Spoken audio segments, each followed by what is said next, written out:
Hey everybody, I'm Jambs with honestcarpenter.com. In this video, I'm going to discuss the two words that every homeowner dreads: wood rot.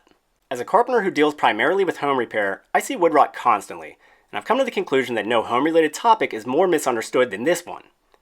The main reason for this seems to be that most homeowners actually can't even identify wood rot. They don't know where real wood rot comes from or why it spreads, and they don't know how to prevent it.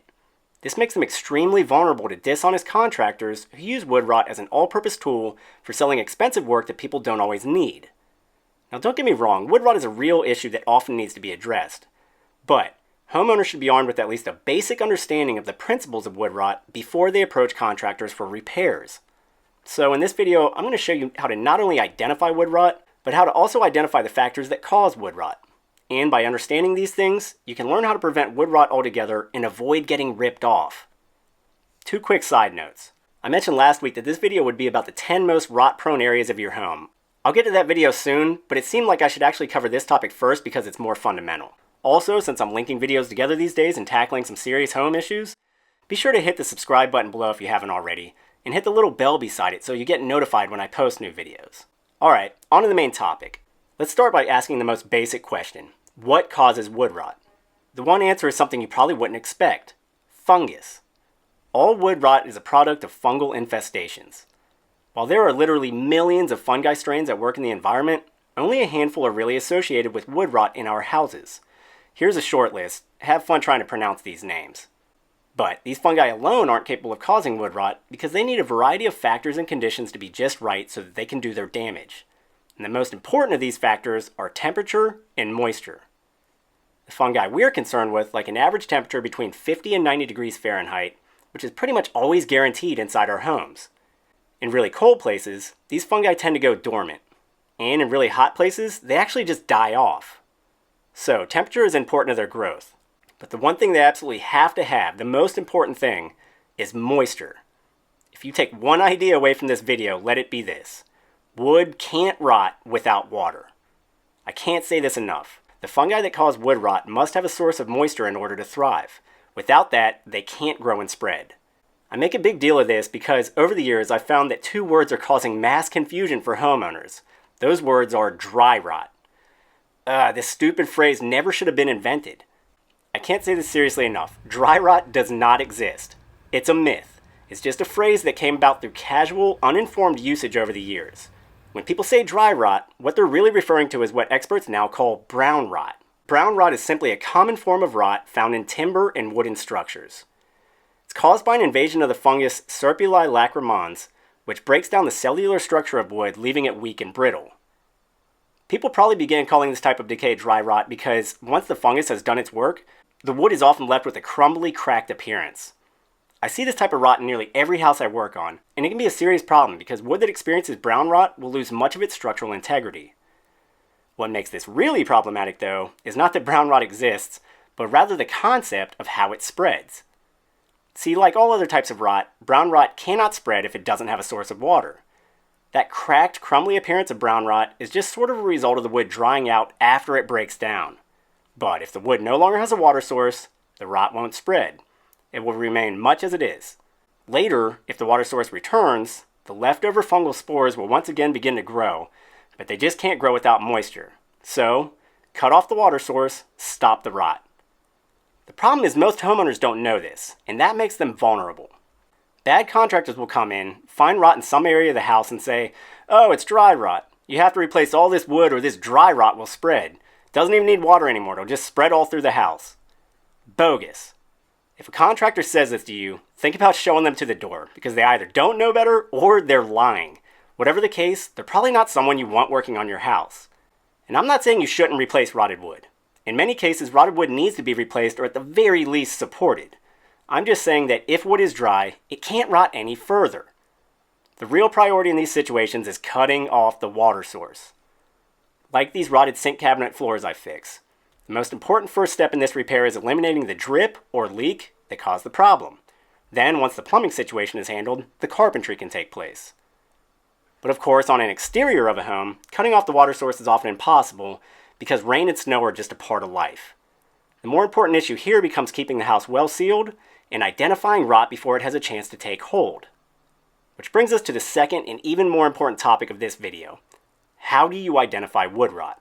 I say this topic is even more important because without the basic ability to spot wood rot, homeowners are pretty much completely reliant on contractors to tell them where wood rot exists. That's just placing way too much trust in a person you hardly know, especially when it's someone who stands to profit from the situation. You need to be able to do this yourself. So, here are some guidelines for how to quickly and accurately determine if you have wood rot. We'll start with the most basic method, a visual test. Advanced wood rot tends to be very easy to spot because it stands out so drastically.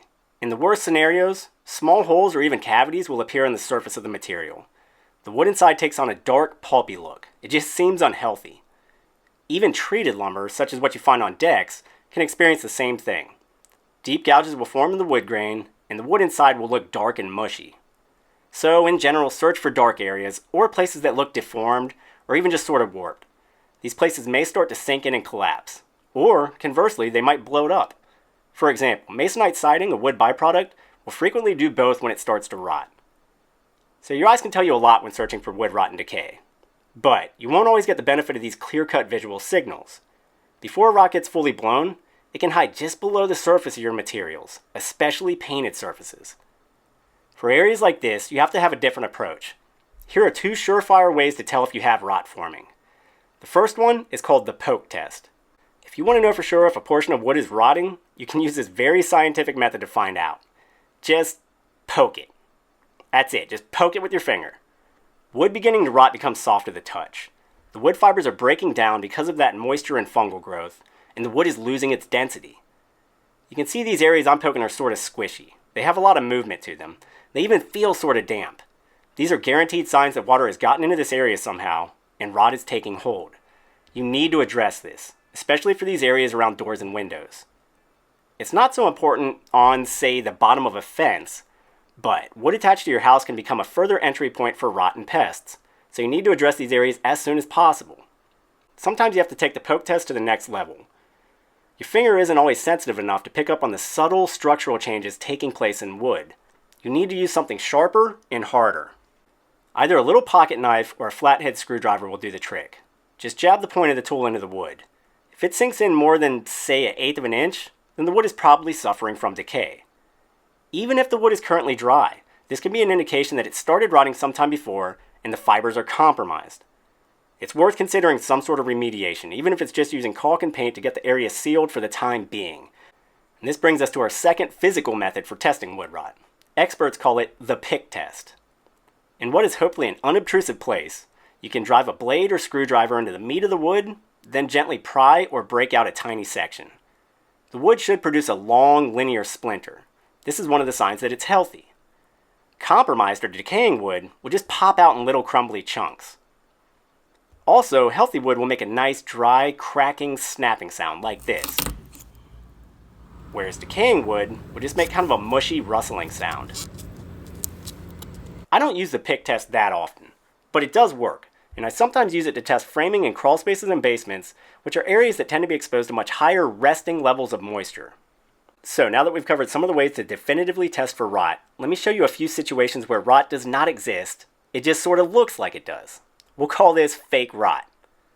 I'll often get calls from people who have a situation like this. The surface of the house looks ragged and tattered, and the client is convinced that the whole area is decaying.